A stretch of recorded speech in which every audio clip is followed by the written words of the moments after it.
Good morning student. आज चतुर्थ श्रेणीर साहित्य बहीर पद्य टिकी टिकी पद्य विषय पढ़ा। ये पद्यटी को लिखिछंती पंडित गोदावरीश मिश्र।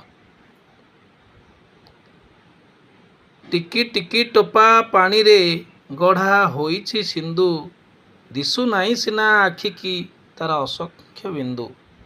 टिकी टिकी धूली कणिका मिसी होईछि धरा, पहाड़ पड़िया नगर सबु धूली रे गढ़ा।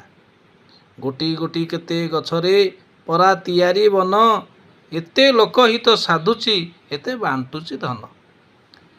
टिकी टिकी कोटी तारका फुटी गगने नीति, रातिर अंधार विनाशी तोफा करती क्षिति।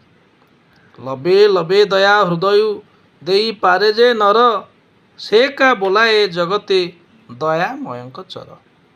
पदु पद कथा मधुर जेउ भाषई मुखे, परकु अपना करी से बांधी पारई सुखे। टिकी टिकी कार्य सुगति जेबे देखाई पार, तेबे सिना मर्त्य पिलाए जन्म करिबा सार। पिला माने ये पद्यटी को भल भाव में प्रथमे कौन कर ना अभ्यास कर। आर क्लास रे यार शब्दार्थ सहित या बुझेवा एवं पिला माने या भल भाव में पढ़िब, मन रखिब एवं यही चैनल को लाइक सब्सक्राइब शेयर करने को भूलिब नहीं। एवं जेते शेयर करिब जेते लाइक करिब ए चैनल प्रथमे अपलोड होइथिबा समस्त वीडियो को तुम देखिपार। एति कहि मु रहूची। जय जगन्नाथ। धन्यवाद।